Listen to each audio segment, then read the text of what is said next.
wa sahbihi wa man wala noo ngi tàmbali sunuy kàddu ci turu sunu borom di ko sant waaye di julli di sëlmal ci ab yonentam ak i ñoñam ak i saxaabaam di ñaan julli googu mu doon julli koo xam ni yàlla danañ ci defal tawféex yàlla danañ ci defal taysiir yàlla dana ci wasaare ci sunu kaw barkeb laylatul xadr gi ñu doon dundal bii ci guddi di ndokkeel ñëpp nag ci weeru tedd wi ñu nekk di ndokkeel ñëpp ci guddi gi ñu doon màggal démb waaye di ndokkeel ñëpp nag ci bis bi ñu nekk tey muy fukki fan ak juróom-ñaar ci weeru koor te mooy bis bi xare Badar amee woon ginnaaw loolu nag tey ñu fas yéenee seq ak sëñ Babacar Mbuub mu defal ñu benn waxtaan wu am solo woo xam ne danañ ci xamee fi àddina bi toll danañ fi xamee noonu lislaam yi pexe yi ñuy def ngir gàllankoor jullit ñi ak pexe yi ñuy def ngir bëgg a daganal ak ngóor jigéen ci àddina te kat ci lu amul benn sikki sàkk ngóor jigéen bu lawee ci àddina bi na yàlla jëfe woon ak xaw mu lootin noonu lay jëfanteeg ñoom kon ñu ubbi sunuy noppi xol te taataan te fas yéenee déglu te xam ne sëñ Babacar mii li muy def lu am solo la mooy mbir boo ko xamul dëgg-dëgg xam mënoo koo xeex mbir mi da nga koy xam ba noppi soog koo mën a xeex ñun jullit ñi nag li ëpp ci li ñu dal mooy daa bari luy xew te ñun yëguñu ko xamuñu ko te it yewuñu ci kon duñu guddal ci wax ji dañuy bàyyi ak sëñ Babacar mu ñëw ñun ci thème bi mu war a waxtaane ñun te mooy Nations Unies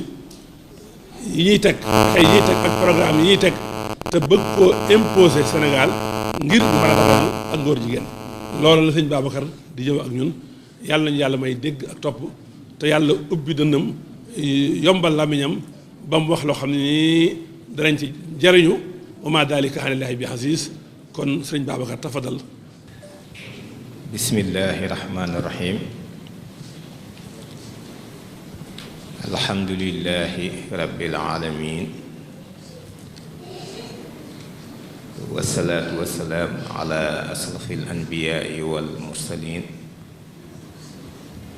sayyidina wa mawlaana muhammadin il makiin. wa ala alihi wa sahbihi zawi ridwaan wa tamkiin. assalaamu aleykum wa rahmatullahi taala wa barakaatuhu. ixwatul kiraam, ñoo ngi leen di nuyoo ba gën a jot ci nuyoo yi te mooy nuyoob lislaam di leen ziyaara ci bis bii barab bii ak waxtu wi itam di jiital nag ci nuyoo bi ak ziyaar bi suñu xarit suñu soppe suñu sëriñ imaam Cheikh Mouhamadul Bachir Touré di seede ni jëmm ju baax a ngi nii jëmm joo xam ni lu baax rekk a ko ñor te lii may wax képp ku ko xam mën nga koo seede xutbaam bi mu def léegi nii doy na sëkk ci am njàngale ñu jàllale woon ko ci mboolem médium yi am ci Sénégal yépp nit ñi jot ci ndax am njàngat mu baree ci am ci xare Badar te def na ko ci làkku wolof nit ñi ñépp mën koo dégg mën caa jariñu muy mag di ndaw kon Touré ñoo ngi lay ñaanal yàlla borom bi dëgëral la guddal saw fan ci barkeb bis bi barkeb alxuraan ci daraja yi sa maam ju tedd ja Cheikh Abdoul Ahad Mbacké su ko defee di nuyu nag mbooleem bokk yu tedd yi nga xam ni yëpp ñoo ngi leen fi fekk kenn ku ci nekk bu ñu sañoon danañ jaar ci saw tur ak saw sant di am mbégte lool nag ci jotaay bi ndax yaakaar naa daaw amaluñ fi jotaay ndax corona bi fekk na boobu ñu tëj réew mi mën na maa wax sax ni boobu tëj nañ àdduna sépp xëy na yombul woon waaye biiru sunu njëkk amal jotaay fii ci néegub yàlla bi tey jii nag ñu bëggoon a waxtaane loo xam ni jàpp nañ ni mbir la mu waree sa xam li tax warees koo xam mooy dañ koy def ci sunu tur maanaam képp ku toog fii ak ku fi toogul ku dégg sama kàddu ku ko déggul tey sénégalais dafa mel ni yaa sàkku ñu amal ko ci réew mi ndax bu ñu demee ci constitution bi dafay wax ni le pouvoir du peuple pour le peuple et par le peuple baat yi nag dañ koy bind ci làkk woowu nit ñi dañ ko dul xam waaye nee nañ li ñu fiy def lépp askan wi lañ koy defal ci seen tur lañ koy def ñoom ñoo ko sàkku it ñu def ko lii mooy principe bi diriger Sénégal te loolu ku seetlu tuuti mën nga koo xam ndax ñeenti président yi fi jaaragun yépp amu ci benn boo xam ni moo xëyee këram rek dem ca palais ba ni fal naa sama bopp askan wee koy jox sañ-sañ bi ñooy boole seen kàddu jox ko jël alal yi teg ci loxoom ni ko jiitul te defalal ñu mu mel ni kon Sénégal mooy sunu kër bàyyi ñun ñëpp ñu bokk fi nekk ñu bëgg nag ni njaboot gi yaatoo ab liggéeykat boo xam ni mbindaan lay doon ni ko liggéeyal ñu nag jox ko ay sañ-sañ mu man di toppatoon tout tànk yi di man di balee ko fobeere liy sécurité bi ci biir kër gi it ñu mën koo toppatoo ñu fexe it ba ku war a jàng ku war a liggéey ku war a def leneen nit def leneen kenn du tooñ wala ku tooñ it ñu teg la ci sa palaas loola lañ leen di liggéeyloo waaye ci biir loolu nag mu am yu ci am yoo xam ni askan wi war nañ koo xam te nii ñu ko fas yéene leerale it dem nañ ci mbooleem gox yi nekk ci biir Sénégal yépp leeral ko fa ci mbooleem sénégalais yi ndax mbir la mu ñépp séq ndax lu tollook daanaka ñaari at ci ginnaaw manqué na tuuti bi ñu demee Sëñ Muntaxa lañ ci njëkk a waxtaanal bi ñu ko waxee mbir mi fi mu toll ak yi ci am mu ni ñu lii day fii mu toll ak li ngeen ma wax doonatul loo xam ni dees ko war a waxtaane ci biirum néeg te lu ñépp bokk la kon da ngeen di wër réew mi yépp waxtaan ceeg nit ñi ba mu leer seen bopp ba noppi loola moo sababoon tournée boobu bi ñu jógee ci Sëñ Muntaxa ñu tàmbali ko dem ci biir réew mi yépp waxtaan ci ak nit ñi nga xam ni dem nañ ci mbooleem xalif généraux yi nekk ci Sénégal dem nañ ci ñi jiite association islamique yi dem nañ yi tamit ci ñi nga xam ni ñoo ŋànk église bi jàngu bi waaye dem nañ ba ca usuy fële ca bois sacré ba ci roi d'Oussouye seeti ko ak njabootam gi nga xam ne ñoom la njaboote waxtaan ci ak ñoom kon bàyyiwuñu kenn seetewuñu kenn bi loolu noppee it mbooleem kuréel ak banqaas yi nekk ci réew mi yépp it dem nañ waxtaan ci ak ñoom ba ci ñi yëngu ci wàllu politique bi muy ñi yor nguur gi jot nañ leen waxtaan ci ak ñoom ñi nga xam ne ñoo ne ci kujje gi it jot nañ leen waxtaan ak ñoom jot nañ syndicalistes yi waxtaan ci ñoom ngir wane rek ni bàyyiwuñu kenn seetewuñu kenn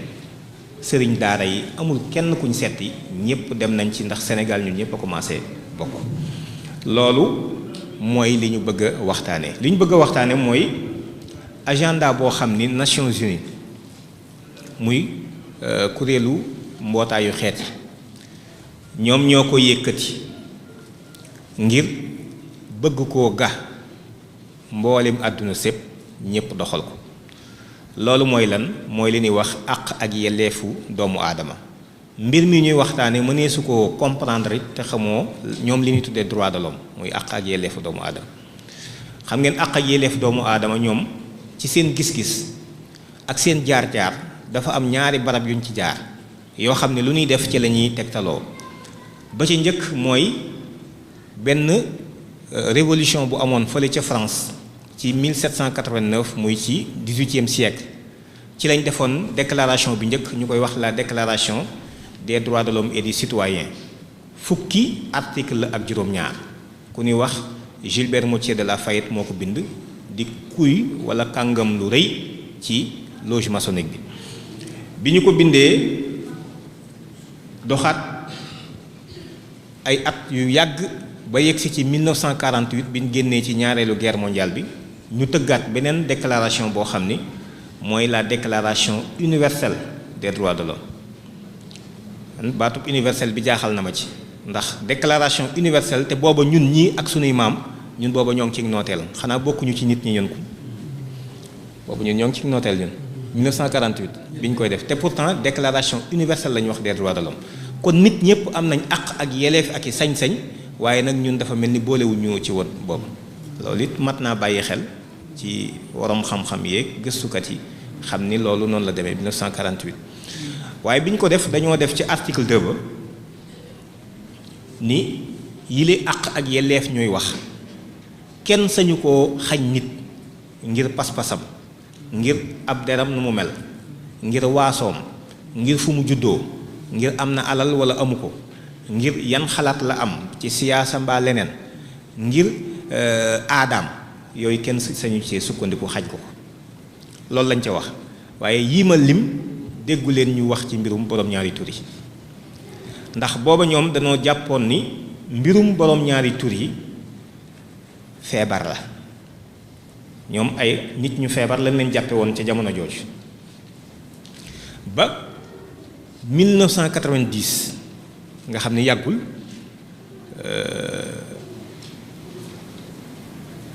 yaakaar naa 1990 mooy at mi fi sëñ Blaat jógee ba ca déwén se waaw 1990 la ñu def nag kuréel gi nga xam ni moo yor wàllu paj ak wàllu di saytu wér-gu-yaram ñu koy wax OMS muy bànqaas ci Nations Unies ci la daal di jël ab dogal daal ni léegi ak ngóor jigéen doonatul feebar 1990 biñ ko defee nag ñu ni léegi kon ginnaaw xam nañ ni ngóor jigéen yi ndeke du feebar léegi kon ñoom it nañ leen boole ci àq ak yelleef yi ñu bokk ak kooku nit ñëpp 1990 ci la nag ci OMS décidé retirer homosexualité sur ce qu'on appelle la nouvelle classification internationale des maladies bi loolu amee ñu ni nag nañ daal di jéem a xool naka la ñuy liggéeyee ci loolu Nations Unies liggéey bii la ci njëkk a def lii ma ngi ko defee ci Autriche ca Vienne mboolem àdduna sépp a fa daje woon lu ëpp 7000 participants bàyyi ko ci réew yi ci àdduna bi yépp muy la déclaration et le programme de Vienne nga xam ni dañ ci doon liggéey ni ñaar fukki at yu ñu war a liggéey ngir seen àq ak yelleef document bi mi ngi nii bari na luñ ci wax nag loo xam ni mëneesu koo tënk ci ab jotaay waaye ma wax ci lenn rek loo xam ni mat naa bàyyi xel ci képp koo xam ni gëm nga yàlla gëm bis penc ba mooy dañoo wax ci biir document bi ni Ban Ki-moon moo nga wax ci document bi Ban Ki-moon ñëpp xam nañ ko jiite woon na fi Nations Unies nekkoon secrétaire général bu Nations Unies dafa wax ni bi ñuy daje ci ndaje mii nee na àdduna si dafa defoon ñaari pàcc ñenn ñi daal ni ñoom lépp lu ñuy def ci seenu dund wala ñu koy wax wala ñu koy jëf ñoo ngi sukkandiku ci lii liñ jëlee ci seenu xol la ñu gëm te loolu diine lay doon joo xam ne asamaan la wàcce woon wàcc ci suuf la jógoon wàcc ci suuf nee na ñeneen ci des taxaw fee daal ni ñoom lépp lu ñuy wax mbaa ñu koy def mbaa ñu koy taxawee ci kaw suuf ñoo ngi sukkandiku ci seenum xel kese waaye sukkandiku ci lu loo xam ne naan ay ngëm-ngëm la nee na lii indi na jafe-jafe te jotaay bi keroog waaye nee na bi ñu doxee mujj na ñu daal di am fu nu déggoo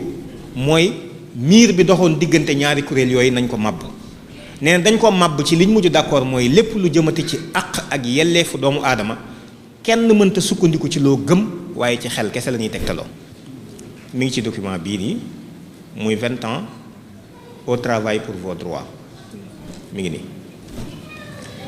bi loolu jàllee ñu ne kon ñaar fukki at lañ àppal seen bopp liggéey ci pour fexe ba ñi amuloon àq ak yelleef ca 1948 boolewuñ leen ci woon ñu dugal leen ci. waaye bi ñuy dox ba ci biir avant ñuy àgg ci 1948 2013 nga xam ne ci la ñaar fukki at yi di mat ci la Nations Unies faf wuyu ab laaj bu ko IDAHO laajoon te ay réew yu bari yu jàppale ko ci mën naa ci tudd ku mel ni France ak Pays-Bas. IDAHO mooy International Day Against Homophobia benn ONG la boo xam ni 2006 la déposé woon benn pétition pour ñu daganal ngóor jigéen ci àdduna bi biñ ko defee gis ngeen kayit wi ma leen wan Nations Unies moo ko jël ci 2011 pour jox nag li ñuy wax àq ak yelleef yu yees àq ak yelleef yu yees ndax àq ak yelleef yi 48 la woon yu yees yi 2011 la le 15 juin 2011 mooy ñi nga xam ni jëluñu leen woon en compte ca jotaay bu njëkk ba 48 ñoom it jox nañ leen àq ak yelleef muy résolution bi le Conseil des droits de l'homme des Nations Unies a adopté le 15 juin 2011 avec 23 voix contre 19 une résolution affirmant l'égalité entre les hommes quelle que soit leur orientation sexuelle et leur identité de genre. Donc texte bi mi ngi nii ñaari xët yi la 2011 lii la ñuy wax nouveau droit nag danañ ci dellusiwaat ci kanam ndax tuddoon nañ ko fi ci Sénégal ba am ay wax yu ci amoon waaye nouveau droit mooy àq ak yelleef yu yees yi nga xam ni amagul woon ca la ko jiitu këyit waa ngi nii luñ ciy waxee dañ ci teg sunu baaraam ndax ñun ki nga xam ni moom la ñuy roy ci suñ lépp mooy Cheikh Abdou Lahad Mbacké dafa wax ni du ma wax mukk lu ma leerul du ma wax mukkit lu ma xamul lu ñu wax lu nu leer rek lay doon lu ñu xam kese lay doon kon nouveau droit yi mi ngi nii droit yi ci des 1948 la woon mooy déclaration universelle des droits de l'homme bi ñu ko defee ci 2011 nag ginnaaw léegi 90 génne nañu ngóor jigéen ci feebar yi 2011 jox nañ leen àq ak yelleef lan moo ci des fexe ba seen àq ak yelleef yooyu ñu jot ci jox nañ leen ko léegi du point de vue du droit international léegi nag nan la ñuy fexe ba ñoom ñu mën cee jot ni ñëpp amee seen sañ-sañ ci li ñu bëgg ñu koy def ci kaw suuf si loolu moo waral Nations Unies daal di jël ñaari yëf benn bi mooy document bi né libre et égaux ñun ñëpp ñoo bokk maase bi ñuy gane àdduna tolloo ci dayo ak àq ak yelleef te it kenn ku ci nekk doonoo ku nu njoñ maanaam doonoo koo xam ni da nga nekk ci moomeel nekkoo ci njaam ku moom sa bopp nga ku jotu nga bi ngay juddu te yàgg ñëpp yéen a tolloo àq ak yelleef bi ñu fiy jógee itam ñoo nuroo melokaan ku ci ne dañ lay tëral doo yëngatu kon ci diggante bi ñoo fi war a tolloo àq ak yelleef document bi Nations Unies moo ko def ci biir document bi nag mu joxe ci juróomi ndigal yoo xam ni tënk nañ ko ci benn document boo xam ni incha allah danaa ko fi bàyyi sax ñu tënk ko ci juróomi ndigal benn bu njëkk bi muy les 5 obligations juridiques fondamentales des droits concernant la protection des droits de l'homme des LGBT bala maa dikk ci lii am na baat bu ma wax bu ma leeralul li ñuy wax orientation sexuelle et identité de genre orientation sexuelle mooy ñi am beneen gisin ci wàllu sëy ak xar kanam ga ñu àndal ak identité de genre nga xam ni lanu baaxoo woon a xam ci ànd ci wàllu sëy ñoom indi nañ ci yeneen xeet yeneen yoo xam ne moom lañ ci àndal ñoom baat boobu lañ koy tudde muy orientation sexuelle et identité de genre loola nag ñu gis ko ak di ko jëfe ñoom dafa am xar kanam buñ ciy génnee buñ ciy wanee ci penc mi loolu lañ tuddee orientation sexuelle et identité de genre léegi dañoo wax ni 5 obligations juridiques fondamentales des droits concernant la protection des droits de l'homme gis nga mi ngi nii Nations Unies moo def document bi waaye baat yi mu jëfandikoo lam la 5 obligations obligation mooy wareef loo xam ne daf laa war du la wàcc waxul recommandation de dañ la ko digal bu la neexee def mbaa nga fippu obligation la ci yu teg ci kaw état yëpp juridique moo loo xam ne dañ koy yoonal ci wàllu yoon lañ koy tënk fondamental mooy mboolem lu ñuy jëfandikoo ak di ko jëflante ci biir àdduna bi ak ci droit international ak ci réew mi lii moo ciy jiitu wala dara du ko ci jiitu kenn lay doon ci les relations internationales donc obligation juridique fondamentale waaye juróom la pour lan aar àq ak yelleefu ñan LGBT. LGBT L bi mooy lesbienne mooy jigéen ñi sëy ci seen biir. G bi mooy gay mooy góor ñi sëy ci seen biir. Bisexuel mooy ñi nga xam ni danañ sëy góor danañ sëy jigéen ñaar ñëpp la ñuy sëy. mën naa doon it bisexuel bokk na ci ñi nga xam ni dañoo nguuru ngaana. Transsexuel mooy ñi nga xam ne bi ñuy ganee àdduna ni leen yàlla sàkke ñu dikke ci seen ndey ak baay bu dee jigéen lañu dañoo dem ñu daal di leen di opérer jox leen ay hormones ñu doon góor léegi bu fekkee góor la ba ñuy judd ñu dem ñu opérer leen jox leen ay hormones ñu daal doon jigéen ndax différence bi dox diggante góor ak jigéen du point de vue scientifique lu ci bari ay hormones moo koy déterminer loolu moom mooy transsexuel yi nga xam ni LGBT mooy loolu. am na yeneen yu ci bokkit moo tax ñuy wax LGBT plus muy intersexué queer zoophilie nécrophilie yooyu yëpp ci la bokk ma leeral ci ñaar bala maa dikk ci obligation yi. Zoophilie mooy ñiy sëy ak bàyyi ma ñoom it fi mu ne dañoo bëgg ñu am àq ak yelleef di mën di sëy ak bàyyi ma yi ci kaw suuf si di ko defee du mu leen neexee. tàmbali naa am Europe am na lu ñuy wax ay maison close yi da ngay ñëw fay dugg da ngaa bëgg a sëy ab xaj mbaa xaj bi sëyee la bu dee jigéen la donc nga jënd sa ticket daal di dugg daal di defanteeg moom xam ngeen ni ak mbon mënta weesu loolu. waaye am na beneen li ñuy wax nécrophilie mooy di sëyee nit ñi faatu rawatina jigéen ñi kañ nécrophilie ci lii la bokk li may wax nii. léegi nga xam ni da ngay xaar néew yi ku jigéen ku faatooti rek bu faatoo ci tàng-tàng bi nga daal di dem ñu daal di ñoom noonu lañ bëgg di sëyee te it am nañ àq jeeg yelleef dañ koy war di def ci kaw suuf si. xam ngeen ni lii man mi koy wax sax am naa jafe-jafe ci wax ko ci barab bu sell bi ak waxtu wi waaye nag su fekkee dañ ñoo bëgg a wommat yóbbu ñu ci lu mel noonu di ko def ci sunu turit soxla na nit ñi xam ko ngir ni lii na dakk bu ngeen koy def dafa jégu leen ko feneen waaye réew mii dafa am borom. réew mii dafa am lu ñu am ci ndono ci mbaax ci yiw bëgg yàlla bëgg yonent bi ku ne xam na ni Sénégal foo ko déggee réewum teraanga lañ koy askanale kon ñun xamuñu lu bon lii waaye lii mooy lii yot Sénégal moom lañ fi bëgg a def. kon 5 obligations yi ginnaaw génne nañ leen ci ak feebar bi ci tege mooy jox nañ leen àq ak yelleef ci 2011 léegi lu ci des le 15 juin 2011 mooy nag ñu ni ginnaaw sañ nañoo nag def liñ bëgg a def ñoom ci kaw suuf si. état yi nañ leen protéger nañ leen aar mooy protéger les individus contre la violence homophobe et transphobe na état yi jël seen i jumtukaay protéger góor jigéen ñi ci kaw suuf loolu mooy première obligation bi nga xam ni tey Sénégal lu Nations Unies wax ak moom lu France di wax ak moom lu États-Unis wax ak moom ba ci xaalis bu ñu lay lebal bailleur de fonds yi bokk na ci conditionnalité yi lii da ciy dugg xaalis bi mënoo cee jot te jëloo ay dispositions yi loolu mooy bi ci njëkk. bi ci topp mooy prévenir la torture et le traitement cruel, inhumain et dégradant des LGBT maanaam léegi bu leen yamati sax ci di leen aar rek waaye def leen seen i jumtukaay yi ngeen mën a jël ak seen i pexe ba kenn dootul dal ci ab góor jigéen nañ ko prévenir violence boobu mooy ñaareelu obligation bi. ñetteel bi mooy dépénaliser l'homosexualité maanaam amul wenn yoon woo war a nekkati ci kaw suuf di topp ab góor jigéen kon nañu not ci mboolem tëralin yooyu yëpp mooy ñetteel bi. ñeenteel bi di sàkku ñëpp bàyyi ko xel ndax moo ñu gën a intéressé ñun Sénégal mooy interdire la discrimination basée sur l'orientation sexuelle et l'identité de genre maanaam nañu tere ci kaw suuf sépp boddi gi ñuy boddi góor jigéen yi bu ñu boddeeti kenn ndax nit ki bokkul ak yow ni muy séyee ak xarkanam gam ca àndal nam cay doxale ak xarkanam gam ca àndal ak taxawaayam kenn dootu leen boddi imam Cheikh Mouhamadou Bachir Touré mi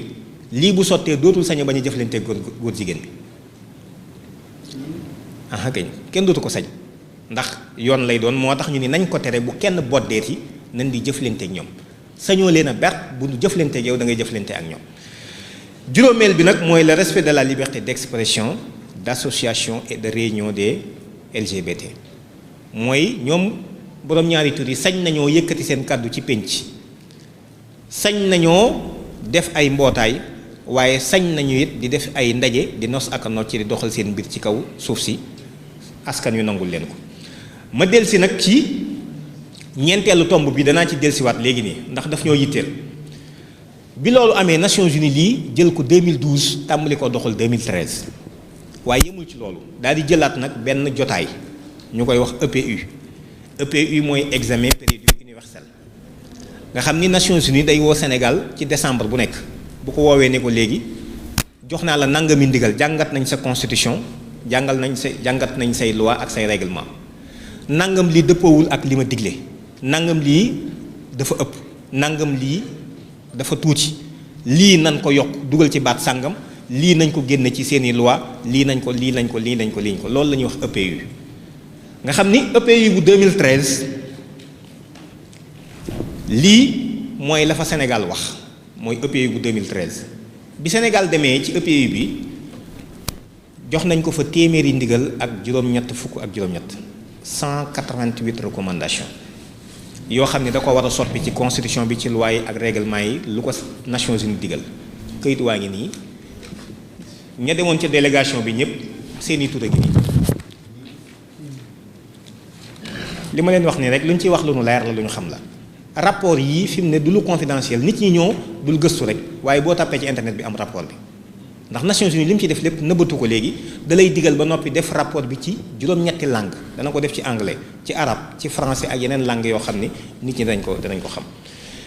bi ñu joxee Sénégal téeméeri ndigal ak juróom-ñett fukk ak juróom-ñett Sénégal nangu na daanaka lépp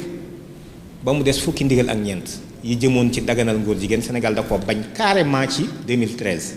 dafa wax ni duñ ko def bi jotaay bi jeexee nag ci la mbir yi tàmbali ci la Nations Unies ni waaw Sénégal moom mooy kan réew moo xam ni day yalwaan réew moo xam ni donte xam nga léeg-léeg ñu dégg tere fi yalwaan waaye ñi yalwaan moom ñoo bokkul lu ñuy defee rek ñii dañuy costume yalwaan yi ay milliards ñi yor seen i pat di laara bi laaraam ñaar fukk mbaa fukki tam moom loolu rek a fi ne li may wax nii am na di maanaam mosoo fee gis ci télé bi ñun la don du gouvernement du Japon don de l'Allemagne don mooy lan mooy ab sarax bi don ñun français lañ jàng don mooy sarax kon yalwaan yee bokku rek ni ñu koy defee kii day costume karawaatu jël avion yalwaan yi kii def tànku nee na ñëw ni laara bi laara lii rek la moom loolu rek la léegi Nations Unies yi réew moo xam ni dafa yalwaan réew moo xam ni ak yokkuteem sax mi ngi ko yaakaar ci lépp nit ñi ba noppi taxaw naan ñu man damaa am lu ma gëm mais kii dañ koy wan boppam xam nga jotaay bi ma wax léegi 2013 la ci 11 décembre 2013 parce que 2013 jeex na 2014 tege ci Nations Unies tàmbali pression yooyu daal ni Sénégal gaawal par exemple club de Paris club de Londres FMI Banque mondiale ak partenaires yi financiers yëpp léegi Sénégal lu mu leen ameel ci bor na ko fay gars yi tàmbalee fëgg bunt yi këng sama xaalis doo ma mayel moratoire mënatu la am waa léegi man maa ngi bëggoon sax nga yolamal tuuti lebal ma tuuti xaalis ndax am naa programme Sénégal émergent ma la nangam ñun la déet xaalis moom bu ko yaakaarati lañ la digoon ni dañ koy financer sax bañ nañ léegi dootuñu la jox xaalis ndax lan góor jigéen ñi da ngeen di dugal rek léegi loolu doon pression te ku nekk mën na ko imaginer ci yéen doon pression boo xam ne mi ngi wàcc ci suñu kilifa yi ñu jiite te askan wi yëguñu ko te askan wi képp leen ci mën a wallu ñoom amatuñu pexe moo tax Obama dikkoon Sénégal 2014 bi ñu dikkee Obama bi mu génnee ci biti lu mu wax nañu daganal mbirum góor jigéen président ni ko pareeguñu 2013 ñu ne duñ ko def 2014 ñun pareeguñu xam nga wax yaa ngi tàmbalee soppiku 2013 duñ ko def 2014 pareeguñu nag mën naa am ku nekk ci yow waajtaay la mën naa am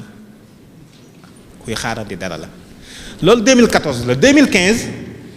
président dem fële ci France ñu sëkkatal ko ndax foofa la yëf yi gën a metti Sénégal yéen lan moo tax ngeen naan da ngeen a bañ lu bon ngóor jigéen du lu bon léegi kon fu ngeen ci toll président ni ko ñun am nañ ay góor jigéen Sénégal am nañ fa ay góor jigéen journaliste bi ni ko waaw bu ngeen amee ay góor jigéen te ñoom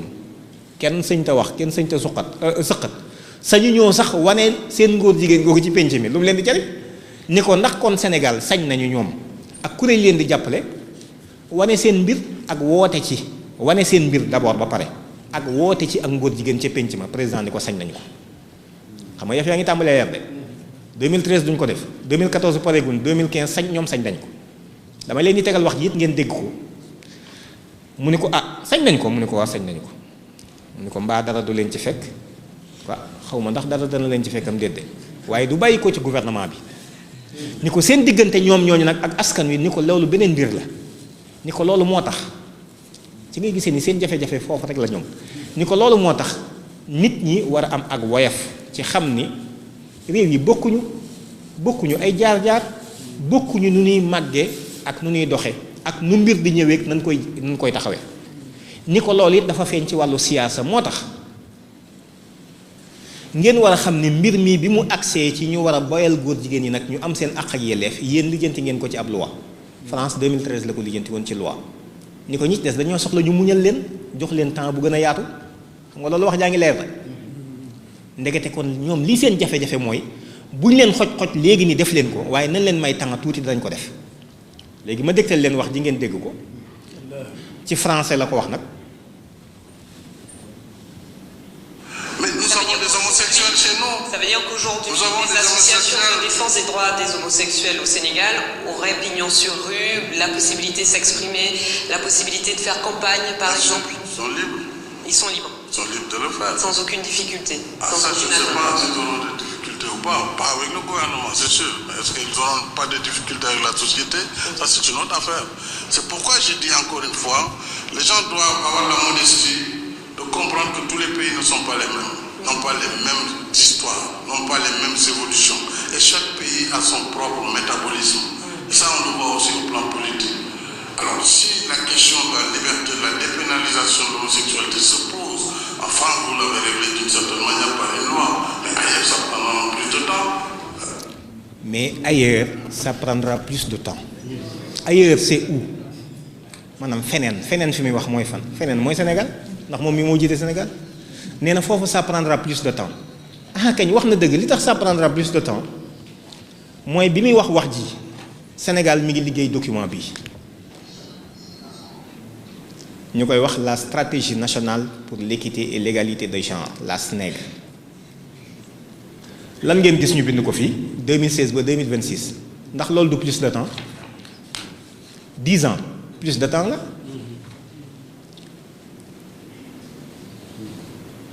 jamono yi muy wax ji Sénégal mi ngi liggéey document bi waaye bi mu koy liggéey waxoon naa leen sànq ni Nations Unies ñeenteelu ndigal li mu joxe woon mooy interdire la discrimination basée sur l'orientation sexuelle et l'identité de genre nañu tere ci kaw suuf si boddi gi ñuy boddi nit ki rek ndax beneen xeetu sa yin la xam wala la bëgg wala la yëg te moom la bëgg a def ci kaw suuf si te fesal ko ñu ne Nations Unies nañ ko tere gis ngeen document bi Sénégal lan la ci wax ci vision bi vision document mooy bu fekkee dafa am lu ma bëgg tey jii waa Sàmm dañoo daje ni bëgg nañ Sàmm mel nangam fii ak fanweeri at dañuy gëmm jëmmal ko li ngay gëmm gis ko ci sa biir gëmm boobu loolu la ñuy tuddee vision nga xam ne ci ngay sukkandiku léegi jéem koo nataal léegi nag jéem a xool nan ngay fexe ba demee ci loolu ba boo àggee ci fanweeri at yi ni nga gisoon ci sa jeneer loolu mën a nekk loolu la ñuy tuddee vision xam nga kon mooy li ëpp solo ci document stratégique vision document bi mi ngi nii moom lañ njëkk a bind ci document bi faire du Sénégal un pays émergent en 2026 avec une société solidaire dans un état de droit sans discrimination kon leer na mooy bu ñu yeggee ci 2026 ñu def Sénégal muy réew moo xam ne dana tàmbalee soqali ko amus ndoole te it du doon réewum yoon moo xam ne nit ñi dañuy jàppante ni alxuraan di wax ka'annahum bunyaanun marsuus waaye nag boddee dootu fa am may laaj kilifa yi teew fii ci biir réew mi di laajaale itam képp ku dégg sama kàddu Sénégal kan ngeen fi xam ku nu boddi Sénégal boddee amu fi lan moo tax Sénégal kon liggéey ci document bu ñu àggee fii ak 2026 maanaam juróomi at ci ginnaaw ci kanam boddee dootul am góor jigéen yi ñooy bokk bu 2026 ñëwee danañ bokk léegi nag lan la ci Sénégal jëf ngir loolu mën a am li ci Sénégal jëf li ci jiitu mooy document bi d'abord ba pare lii jëf la ñun nag nit duñ ko jàppe lam wax lam jëf lañ koy jàppe bu nit ki toogee naan man fii maa ngi fi du ma ko def ak dana nangam ak nangam du tax ñu téye la muy wax dañuy seet la mu jëf ndax dëppoo nag la mu wax ba pare bu ñu dëppoo xayrun bu ñu dëppoowu nag ñu jàpp la mu jëf te bàyyeekook la mu wax lii mooy document bi ci jiitu mooy la SNEG lan moo ci tege gouvernement bi dafa daal di dogal ci 2016 benn coppat goo xam ne dañ koo def ci ndeyi charte réew mi muy fukki tomb ak juróom yoo xam ne joxoon nañ ko waa Sénégal di ci sant la yàlla lool ndax barab bi ñu nekk moom dañoo gàntu woon noo lañ waxoon waaye lañ waxoon noo amaana nit ñi xëy na mën nañoo bañ a xam sax waaye Sëñ Tuubaa gàntu woon moom noo la waxoon mooy li ma jàpp ndax li tax tomb yi mi ngi nii projet ba aussi mi ngi nii fukki tomb la ak juróom li journal officiel bu Sénégal la journal officiel bépp dogal bu ñuy jël ci réew mi bu génnul fii baaxul fii lay génn ba noppi soo ko baax journal officiel bi dañ ciy wax ni ñeenteelu tomb bi moo doon la reconnaissance de nouveaux droits xanaa baat boobu am na lu mu leen jox droit de l'homme 1948 nouveau droit 15 juin 2011 mooy àq ak yelleef yi ngeen xam ni amagu leen ko woon ndax nouveau lañ wax àq ak yelleef yu yees may laaj bala maa xuus ci lii sax Sénégal yan àq ak yelleef la nit ñi amul woon avant 2016 Sénégal ku mu neex samp kër ku mu neex bañ a samp kër Sénégal ku mu neex jël benn soxna ku mu neex jël ñeent ak li ci diggante bi Sénégal ku mu neex yewwi sa soxna si bu ko neexee ñaan baat Sénégal ku mu neex tuxoo dëkk ba sa waajur sañcoon wala ya mu nekkoon fa nga ganee àdduna tuxu ci beneen dëkk Sénégal ku mu neex bay ku mu neex napp ku mu neex sàmm ku mu neex it tukki Sénégal ku mu neex booy liggéeyi ci biir liggéeyukaay yu yees yi sax boo amee loo naqari mën ngaa def préavis de grève daal dem grève Sénégal ku am loo naqari mën ngaa génn marche constitution bee ko garanti depuis 2001 wa illaa sax mën ngaa génn nga marche wala nga génn wax sa xalaat ci rajo yi léegi wax sa xalaat avant 2000 la woon Sénégal ku mu neex sax diine ji nga nekk nga génn dem ci jeneen diine constitution bi garantir na ko Sénégal ku mu neex sax nga woote fi diine ju bees constitution bi garantir na ko lim garantir rek mooy taalibe bi yonent bi sallallahu alayhi wasallam ni daa bëgg a yor réew mi lii rek la moom la tere waaye ku mu neex woote diine ju bees constitution bi garantir na ko waaye léegi lan la Sénégal kon yan àq ak yelleef lañ amuloon lépp lu ñuy am ci réew mun naan réewum liberté la àq ak yelleef am nañ ko ba mu des góor ak góor buy takkante waaye ñoom ci réeral gi ñuy réeral ak xeeb gi ñu xeeb ak doyadal gi ñu doyadal da ngay gis ni ñu formuler sax baat bi la reconnaissance de nouveaux droits aux citoyens xam nga citoyens yi ay nit lañu wala duñu ay nit lañu nouveau droit aux citoyens kon ay droit de l'homme la xam nga boo nee droit de l'homme automatiquement xel yi xam ne droit de l'homme ngay wax waaye dañ naan nouveau droit aux citoyens duñ wax homme bi dañ koy dindi waaye citoyens yi ay nit lañ ndax bàyyi xar yi ak bëy yi duñu ay citoyens gis nga subtilité bi ñu ciy dugal léegi nag ñu daal di tàmbali droit à un environnement sain am na ku jege lool kilifa ci nguur gi kuñ ciy waxtaan mun ma non un environnement sain la ñu wax ma ne ko waaw environnement sain mooy la environnement du mooy li la wër ma ne ko yii ngeen di wax bu yàgg ba ngeen di dem ci dongab daara dong wax ko parce que baat bi ngeen di wax la dul xam te su ngeen ko leeral doon léegi mu wax leen delloo leen seen place waaye ñun fa ngeen jànge lañ jànge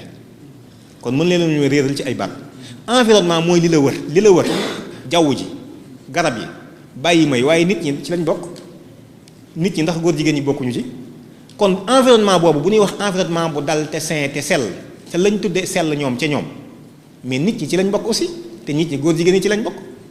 kon lay tax ak dal man caa am ci jëflante environnement boobu moo lay wax ni góor jigéen ñi dañ leen di nangu seen àq ak yelleef pour dal googu mën a am waaye gis nga ni ñu koy formuler day doon lu xóot loo xam ni kenn du ci prêter attention waaye nag danañ ko leeral ci biir nin bindee article bi bindoon soppat ñi muy article 25 alinéa 3 dañoo wax ne tout citoyen est tenu de respecter scrupuleusement la constitution les lois et règlements notamment d'accomplir ses devoirs civiques et de respecter les droits d'autrui képp kuy sénégalais da nga tegoo li constitution bi wax loi yi ak règlement yi jëf li war sa digganteeg askan wi te nangul keneen ki àq gama yelleef keneen ki mooy kan keneen ki mooy kan les droits d'autrui gis nga lii lañ ci sërxaloon mooy àq ak yelleefu góor jigéen yi waaye tudduñu góor jigéen autrui rek lañ wax autrui nag góor jigéen yaa ngi ci biir gis nga lii depuis 2016 dugal nañ ko ci constitution bu Sénégal bi loolu jàllee mooy ñaareelu acte bi ñu ci def. ñetteelu acte bi mooy Sénégal dafa daal di jël benn loi bu ñuy wax le nouveau code de la presse ci 2017 ndax at mu nekk da ci dox jéego sëñ Mbay Jaxate moo waxoon ni koo gis mu yegg ndar waa xoo ko tax a yegg ndar moom mu ne su la xëy rek sefet ni bërit dem ndar te ñoom dañoo xam daa am lu sëñ Blaat waxoon lu am solo dafa waxoon ni koo gis fa mu war a yem mu ni sefeet bëgg faa dale aw doxinam dana metti dana ñaaw te du ko tax a yegg moo tax ñoom xàmmee nañu fi ñu bëgg a dale ak fa ñu bëgg a jëm ba dun ni sefeet bëgg a tàmbalee fa ñu fan war a yem léegi moo tax at mu ne dañuy doxi jéego ndànk-ndànk di temp rek ngir bëgg a dem foofee ñu bëgg a dem moo tax lii gis ngeen ko journal officiel bu Sénégal la wax naa leen ko léegi 2007 ab loi la boo xam ni dañ koo jël mu jëm ci code de la presse ndax ginnaaw soppi nañ constitution bi lu ci des mooy fexe ba doo am léegi ay voix wala ay canaux yoo mën a jaare pour wax lool ñu protéger leen ci espace médiatique bi moo tax nouveau code de la presse bi muy la loi 2017-27 bu 13 juillet 2017 portant code de la presse boo demee ci article 18 bi dañuy wax ni le journaliste et le technicien des médias doivent respecter la dignité humaine, éviter toute allusion par le texte, l'image et le son à l'appartenance ethnique ou nationale d'une personne, à sa religion, à son sexe ou à son orientation sexuelle. xanaa yëfi leer na kon léegi. ba fi yonent bi jógee alayhi salaatu wa salaam mi imaam doon waxtaane léegi nii ba ci 1923 wala 24 sax laay wax 23 la dawlatul Usmaaniya daanu waaye 1924 la ñu dog xilaafatul islaamiya ci kaw suuf amatul bi fi yonent bi jógee ba 1924 xilaafa gi mi ngi am jub nañu jubuñu ñoo nga waroon loolu moom waxuma lool waaye dama ne xilaafa gi moom mi ngi doon am jullit yépp am nañ ku leen yilif te ku laalu jullit ñu taxaw faj ko li ko firndeel danaa ci ñëw léegi ci ñaareelu tegtal bi may joxe bi ñu dagee xilaafa gi 1924 1925 26 27 28 29 ñu taxawalal état suñu mbokku catholique yi muy Vatican ci traité de Latran 1929 lañ créé Vatican xañ nañ ko jullit yi jox ko catholique yi 1929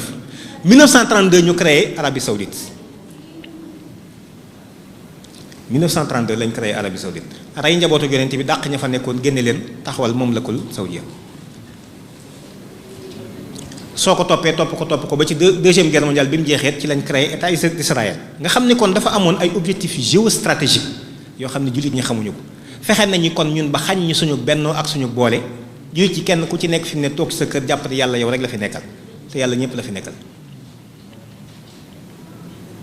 nii la yëf yi demee xañ nañ ñu ko tey ba kon amuñu benn kàddu ci kaw suuf léegi nag beneen bi ko tegtalewaat mooy Sénégal gi boo fi dikkee téeméeri nit ñoo jël juróom-ñeent fukk yi ak juróom-ñaar 97% waxuma 95 97% yi ay jullit lañu te mënuñu lu dul lii sëñ Muntaxa wax jooytu kese nañ ma baal buñ ma def lii nañ ñu sarax lii dong lañ man mbooloo mi yépp ci biir kër gi di Sénégal sunu waajur wu jigéen ñun moo jur juróom-ñeent fukki doom yi ak juróom-ñaar te ci biir kër gi di suñu kër baay it di Sénégal ñun mënuñu fi dara lu dul doomu jiit la ji fi dikk fi mu ne moom la ñuy xëy sarxu ñun ñëpp ni ko baal ñu may ñu dimbali ñu loolu nag du ca ñoom ci ñun la loolu du ca ñoom ci ñun la xisbu seytaane amul problème xisbulaahi ñoo am problème ñun suñ bopp ñoo am problème mbir mi du ñoom waaye ñun ñii la ñoo xamul toolub xare jamono te ñoo xamul it nee si xare ci jamono kon 2017 ñu créé ministère du genre soppal ñi 2018 permis de conduire yi retiré sexe dugal ci genre dugalaat nañ sexe fi mu nekk nii ci permis de conduire yi ñu mujj gis en tout cas yi ñu signé ci mois de mars bi 2021. yemul ci loolu seen carte d'identité yi ku mu neex vérifier sa bopp carte d'identité yii yu CEDEAO yi amul ndey amul baay parce que projet bi fi ñu jëm mooy ndey ak baay lañ bëgg kii famille lañ bëgg a dagg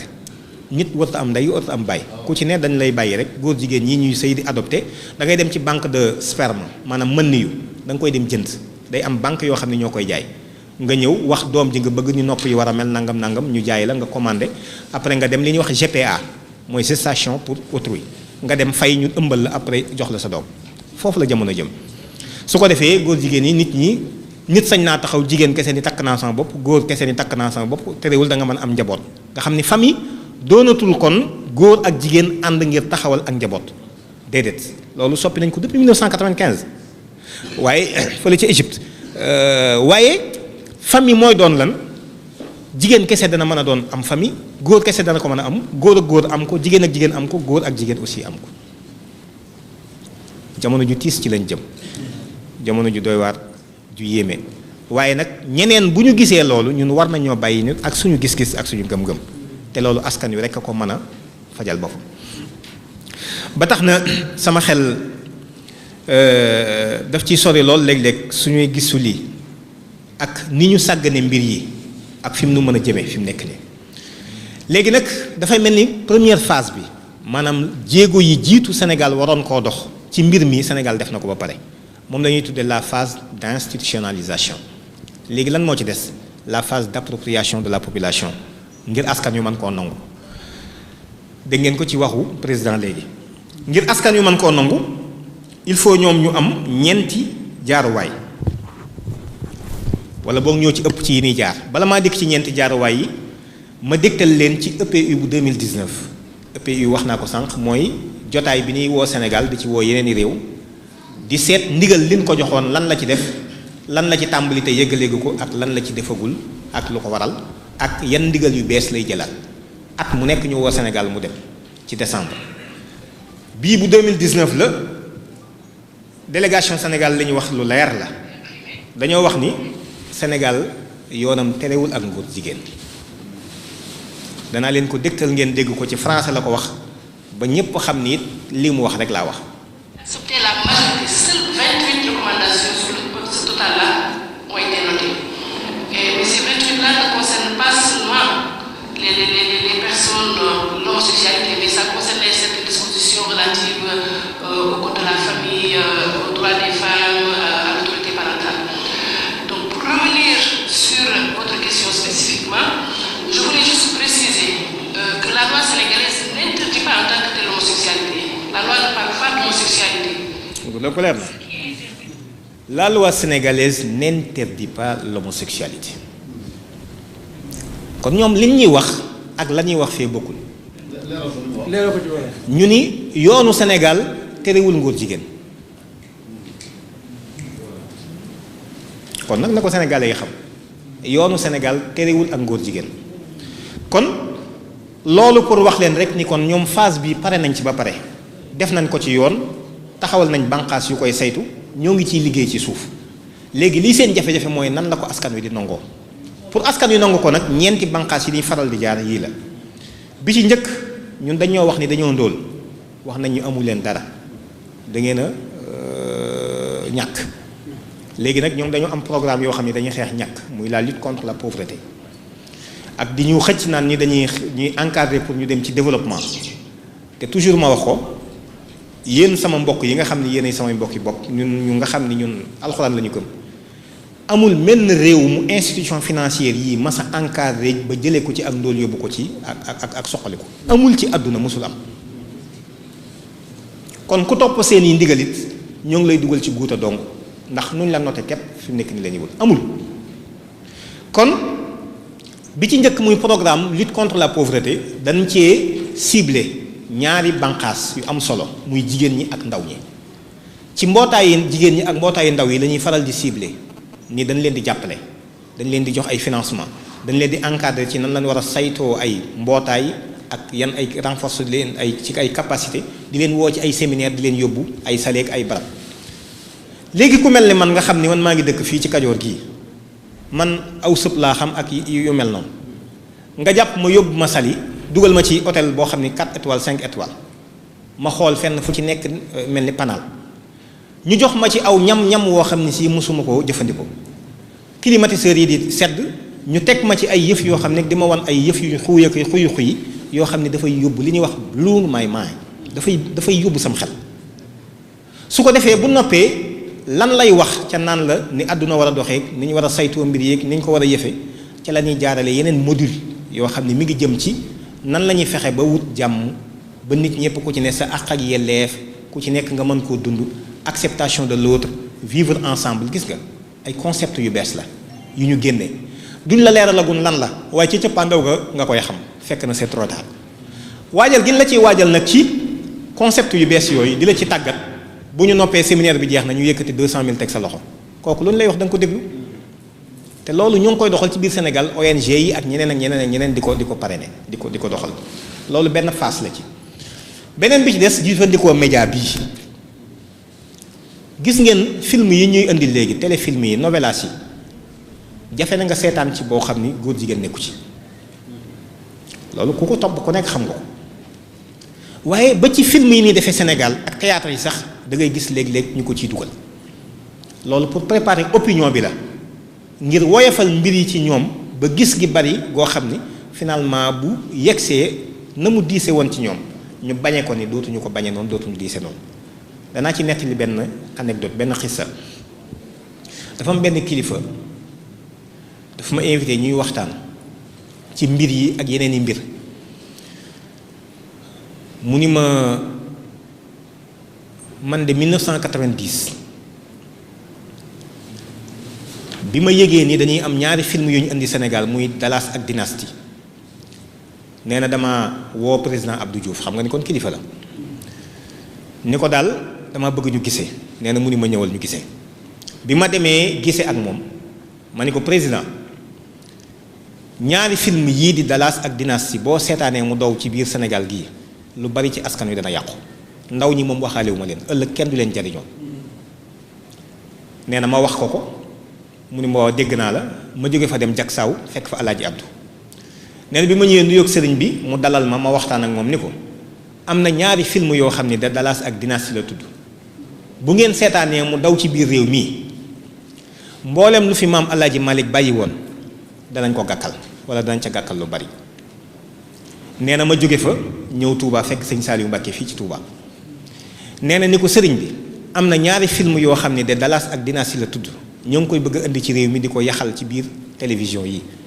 waaye bis bu ñu ko fi tegee ba mu yegg dana bàyyi jeexit ci biir réew mi loo xam ni li fi sëñ bi bàyyi woon dana yàq nit ñi ba dootuñu ko mën a jariñoo nee na ma jóge fa xëy naa ci gont naa ci guddi naa ci jànq naa ci ràññaan naa ci nee na def naa ci sama alal tëkku nañ ma ci it woo ma ci tëkku ma ndax am na ñoo xam ne it loolu lañ bëgg muy dox waaye nee na ba yàgg ñaari film yépp ñu teg ko Sénégal mu daw Dallas daw Dynastie daw nee na ma am ci naqar lool nee na bi ma toogee juróomi at jëm juróom-benn 1997 nee na ñu indiwaat fi mu nekk nii Dynastie xaw ma Dynastie la xaw ma Dallas ba ci des sam nee na tegaat ko nee na bi ñu ko tegee Dallas waaw bi ñu ko tegee nee na ma toog seetaan ko bu jeex ñu indi beneen épisode bu jeex waaye ma gis ni tey dara naqariwu ma ci mu ni siggat xool ma xool ko mu ni ma ci laa xam ni diggante bi am na lu ma fi ñàkk sama diggante ak sama borom maa ko xamul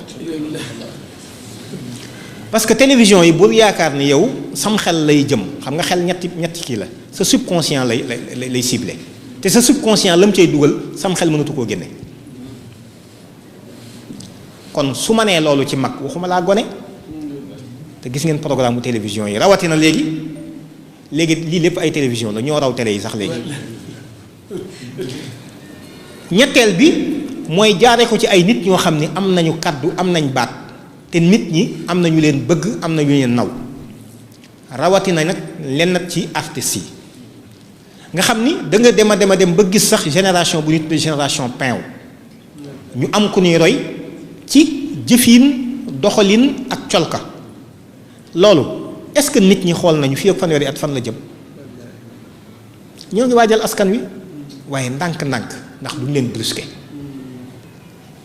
su ko defee ñeenteel bi nag mooy dem ci tàggataat sax aw nit yu yees ñoo xam ne da nga koy jaare ci daara yi muy école bi ngir nit ñoo xam ne ñoom non seulement danañ bëgg ak ngóor jigéen waaye mën nañ ko doon sax faf te xam leen ni loolu Sénégal mi ngi koy doxal fi mu nekk nii biñ ko fi waxee jóg nañ di ko weddi waaye danaa leen ci jox ay firnde yu weddi ñoom li ñu wax tey jii ni ñoom ñoo ngi koy doxal fi mu nekk nii ci biir école yi document bii mooy les principes directeurs sur l'éducation à la sexualité muy l'éducation 2030 fii ak 2030 li ñu war a soppat ci njàngale mi ci biir àdduna bi document bu rëy la gis ngeen ko du bu ndaw lu Sénégal nangu la sans réserve d'abord ba pare xëy na du ma am jotu dugg ci biir document bi ndax dafa bari waaye Sénégal nangu na ko sans réserve li ci mat a jàpp rek mooy xale yi am juróomi at la ñuy tàmbalee ci ñoom ba ñuy am fukki at ak juróom-ñett te loolu convention internationale des droits de l'enfant bi moo ko firndeel am na yu garaaw yu ci nekk yoo xam ne sax soxlawul mu ci am mais bu ngeen demee ci article 14 bi dama ciy gis lu ma yéem lu garaaw lu doy waar loo xam ne jar na badar amaat mooy xale bi nga xam ne wax nañ ne am na juróomi at ba fukki at ak juróom-ñett am na sañ-sañ ci am diiney boppam ñii ñoo ngi yàq suñu njaboot gi te yéeguñu ko ñu ni xale bi am juróomi at am na sañ-sañ ci tànn diiney boppam kooku lu mu xam bay tànn diine article 14 bu convention bi laa la wax mi ngi ci mbokk yi kon ndax yéen a ngi mesurer gravité fi mu ne liñ ñuy dugal ak fi ñu jëme bi ko defee ñoom ñoo ngi weddi ni loolu amu ci këyit wi ma leen di wan ren ji examen yi ñu defoon ci CI mooy classe bi njëkk ci école primaire ci Sénégal dañ cee joxe benn examen boo xam ni dañuy natt gone gi waaye natt googu nag ni natte gone yi doon nekk Ndakaaru lañ ko natte natt yi nekk Vélingara ak Matam ak ñëpp dañ koo standardisé woon moo tax ñu wax évaluation standardisée épreuve CI premier trimestre 2021 gis ngeen IEF bu Géejawaay léegi lan lañ ciy màndargaal dañuy bind xale bi turam ak santam prénom et nom de l'élève def âge am ñaata at la am def ban classe a nekk CI A wala CI B wala nangam gis nga daal di def genre masculin wala féminin ci xale bu am juróom-benn at ñu tàmbali di dugal mbir yi fi mu ne ci seen bopp yi yamul ci loolu bu loolu jàllee am na benn séminaire boo xam ne yaakaar naa weeru avril jeexagul tey la 30 le 21 avril bii ñu génn le 22 ak le 23 avril am na séminaire boo xam ne def nañ ko ci biir Sénégal gi gépp te li ma ci gën a yéem man jokkoon naa ci journaliste yu bari nit ñi yëguñu ko wala boog buñ ko yëgoo nanguwuñoo wax ni yëg nañ ko xam nga lu ñu co doon doy def ci séminaire boobu dañ doon tàggat jàngalekat yi ñiy jàngale ci école primaire yi mooy daara yu suufe yi ak yu diggu dóom yi mooy moyen collège moyen secondaire mooy CM yi dañ doon tàggat ña fa nekk ci nan la ñuy raxase boppu xale yi toll foofu ci mbir mi ma jox leen këyit wi ko firndeel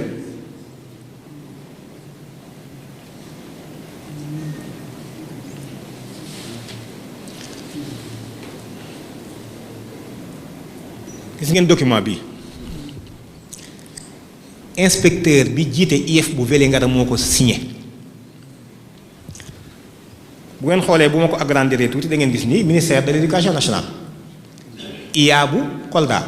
IEF bu Vélingara gis nga l'inspecteur moo signé lii signature mi ngi nii ci suuf ak turam soxlawul ma koy tudd lan la ci wax mu ni les destinataires de la présente sont priés de prendre toutes les dispositions pour participer à l'atelier organisé par l'IEF sur les violences basées sur le genre et l'éducation inclusive mooy éducation bu ñu bàyyiwul dara éducation inclusive dans le cadre du programme d'appui au système éducatif de base muy PASEP. Le dit atelier aura lieu du 21 au 23 avril 2021 au centre des ressources de l'IEF de Vélingara. IEF yi ci Sénégal yépp a ko organisé tànn jàngalekat yi nekk ci école primaire yi ak CM yi ñu tàggat leen ci séminaire bi gis nga bu ngeen gisoon liñ leen doon jàngal am na ci fukki poñ ak juróom-benn maanaam say rankoñ kenn mënta tax mu téye ko ba du tàbbi ci suuf di ko tàggat ay xale yu am juróom-benn at juróom-ñaari at fi mu ne ñoo ngi préparé génération boo xam ni ñun luñ ko bañ ñoom danañ ko bëgg te pourtant ñoom ñooy wax ni ñoom duñ ko def de. kon xam naa sëñ Basiru maa ngi guddal yëf yi moom kenn mënta wax li ci nekk lépp waaye lu tiis la lu metti la lu garaaw la. bi ñu demee it ci kilifa yi nga xam ne xam nañ Sénégal ni mu tëddee ñooy suñu kilifa diine it ñoom ñëpp jox nañu seeni signature lii xalifa Thiénaba moo ko signé ànd ci ak ñun lii xalifa Médina Gounass moo ko signé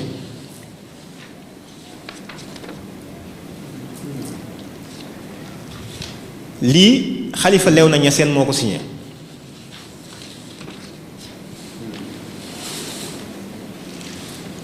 lii xalifa Medina Baye moo ko signé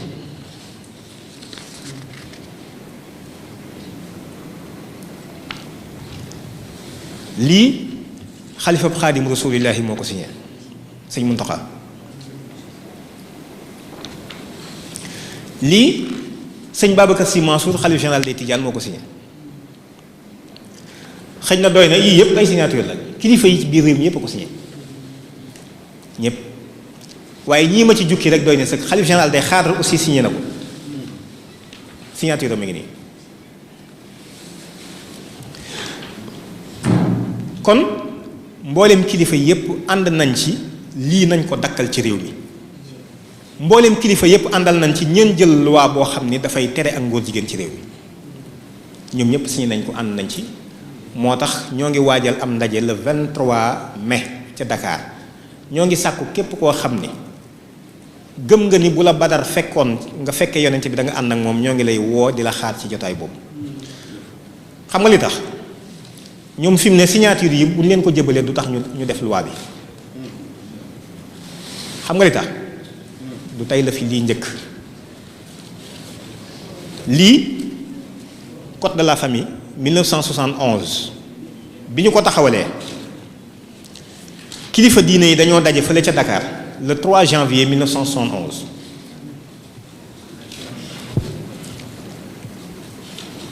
ñu daal di waxtaan gis nga procès verbal baa ngi nii sëñ Cheikh Mbacke Gaynde Fatma ko bind ndax moo doon secrétaire général ba te lu jafe amoon ca jamono jooju ndax kilifa yi xalifa yi sax ñoo doon déplacé wu ñëw toog di waxtaan xëy na loolu yombut tey ñi fi nekk bëgg nañ ko xëy na waaye yombut ndax ñoom ñëpp ay mag lañ waaye bii ñoom ñëpp a déplacé wu ndax alaaji Abdou Aziz Sy boobu moo doon xalifa Tiwaawan ma nga woon ci jotaay ba Seydou Nourou Tall xalifa Ndiassane xalifa Thiénaba xalifa yëpp ba ci xalifa Médina Gounass Cheikh al Islam Baye Niass ñoom ñëpp ñoo ngi woon ci jotaay ba procès verbal bii sëñ Cheikh Mbacke ko bind moom mi doon secrétaire général bi ñu wax ñoom bi nu jàngatee code de la famille bi leen Senghor wax jox liñ ci gis ci ay jafe-jafe nee na gis nañ ci 74 articles rédhibitoires maanaam article bu ci weddiwul wax yàlla weddi na wax yonent bi alayhi salaam te pourtant imam ñi ñu koy def ci seen turam nee nañ njabootu yonent bi lañ alxuraan lañ gëm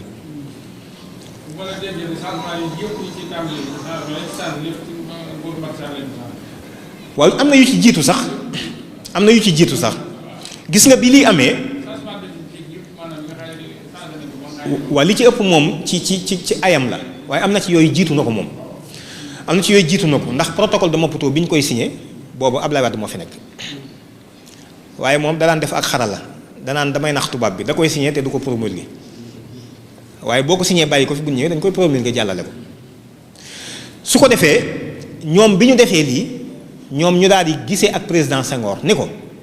code bii dëppoowul ak ñi ñu ko bëgg a doxal atti leen ko ndax gëmuñu lii ñun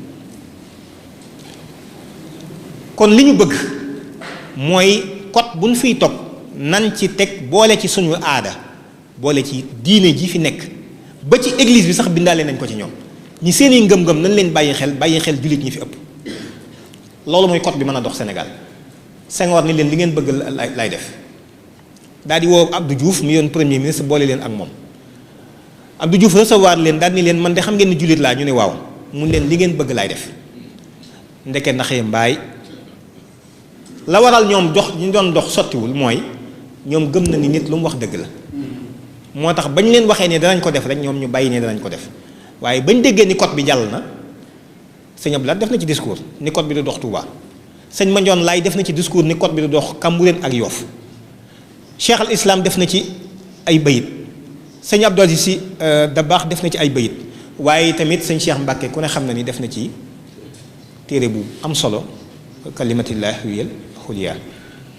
kon ñoom wane nañ ni suñu kilifa yi àndu woon ci code de la famille bi gis ngeen bi loolu amee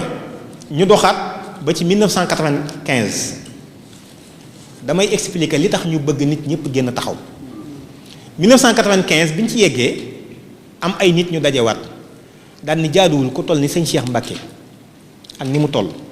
Alaaji Abdou Aziz Dabakh ak ni mu toll Cheikh al Islam ni mu toll ak ñañu àndaloon ñoom ñëpp bëgg dara ci réew mi ñu neenal ko loolu jaaduwul rawatina bu ñu ko maasee bëggandoo daal ni nañ doxaat ci seen tànk yooyu fexe lañ bëggoon ñu jéem cee dox daal di créer benn cadre bu ñuy wax SIRCOF sëñ Abdou Aziz Al Amin moo ko doon coordonné man ba bu yàggul laata mu fiy jóge rek gisee nañ ci waxtaan nañ ci daanaka lu mat ñaari waxtu mu recevoir ñu ci sëñ Abdou Aziz Al Amin mi bu Tiwaawan moo doon coordonné cadre bi may bëgg a nettali nii biñ ko defee ñu tàmbali ko ci Alaaji Abdou 95 la bi mu fi jógee sëñ Mansour Sy ak yu ni demee ñuy continuer di ci liggéey fi liggéey nañ ci fukki at ak juróom ba gis ngeen code bii ma leen di wan code de la famille bu jullit la musulman boo xam ni biñ ñëwee ci sëñ Saliou Mbacke sëñ Mourtala leen booleel sëñ Mourtala tànn commission ñu liggéey ci ay proposition yii lañ ci def code bi mi ngi nii liggéey nañ ko ba mu sotti xalifa yépp ànd ci fukki signature xalifa ànd ci ñu woo benn député boo xam ne gis nga proposition de loi 2010 ñu yóbbu ko assemblée nationale ni lii la kilifa yi réew mi bëgg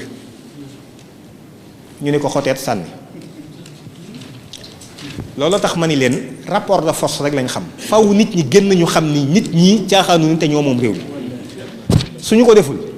suñu kàddu kilifa yi ak ku waxagul la ñuy yemale te damaa jàpp ni kilifteef la ci ëpp solo baat la suñu seetaanee suñu kilifa yi bu ñu waxatee seen i bëgg-bëgg ñun ñëpp toog ñu seetaan seen i joxoñ ñu neenal ko danañ dem ba réew mi kilifteef dootu fi am te war nañu koo daw kéem suñu kàttan ndax Sénégal li ko wute léegi àdduna sépp man de xaw ma dara waaye ci li ma jàpp xam-xam bu gàtt ak gis-gis bu gàtt kilifteef la li ko waral mooy fan yi ci ginnaaw rek réew mi yëngu na ñetti wos yi nga xam ne ñoo yor réew mi muy exécutif bi parlementaire bi ak judiciaire bi ñoom ñëpp dem nañ ba kenn mënatul ci réew mi dara ba wax nañ ni am na ci yenneti kilifa yoo xam ne takkoon nañ seen i bagage sax tàmbalee bëgg a dem kan moo ko lijjanti sëñ Mountakha kon loolu moo lay wax ne ñetti wos yi ñu téye réew mi dafa am ab ñeenteel muy wax une institution de fait boo xam ne dañ koo ignorer te kenn waru koo ignorer moom la ñu war a jëmmal ndax ñoom ñooy kilifa réew mi kon suñu seetaanee seeni kàddu bu jógee jëm ci leneen ñu neenal ko te fi ñu leen di soxlaa mooy ay sapeur pompier rek la ñuy doon fu réew mi demee ba ñoom ñu lëjal ko ni leen kaay leen lijjanti bu ñu lijjantee ñu leen dellu leen ci seen derrière ndax amu leen xam-xam bu mën a yor am réew yéen nañ leen ñaan loo rek waaye bu leen joxe seen xalaat loolu yi tamit jafeñ-jafeñ la ba tax na kon lii wa tax ñu xam ne ñun bu ñu joxee signature yi tamit kenn du def loi bi moo tax ñuy woo képp koo xam ne gëm nga ni boo fekke woon Badar da nga ànd ak yonent bi alayhi salaatu wasalaam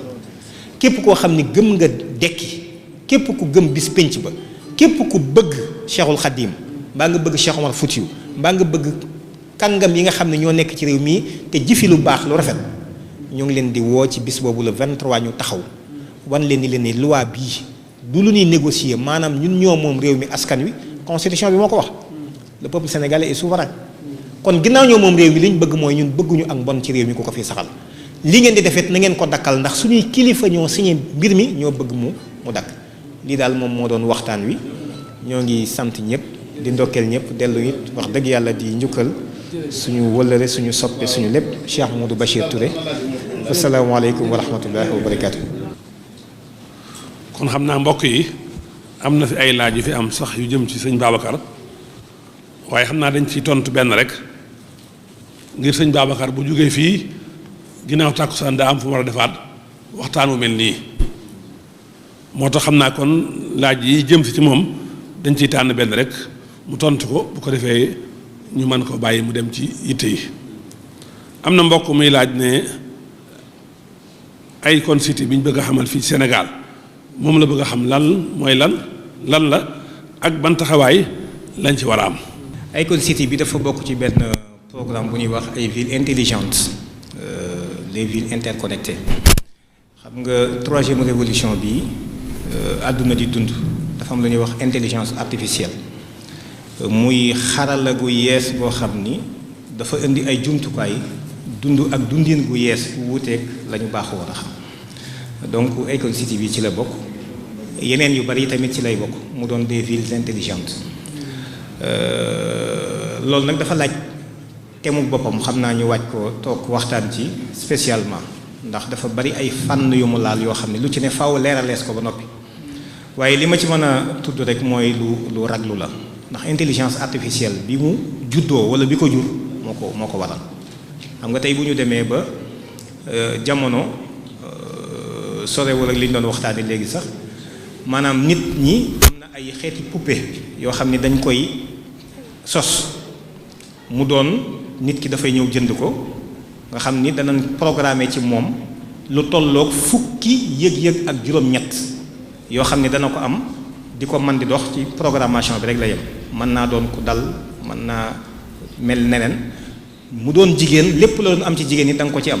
nga xam ne nit ki soxlatul ngay takk soxna poupée bi ngay commandé ñu ñëw donc nga utiliser ko doo jox mu lekk doo jox mu naan donc lu bari daf lay teggi ko donc loolu la ñuy wax intelligence artificielle nga xam ne dañ koy programmer noonu ba li nit di def daf koy def dëkk bu mel noonu nag moom mooy Akon City bi ci loolu lañ jëm asalaamaaleykum wa rahmatullahi wa barakatu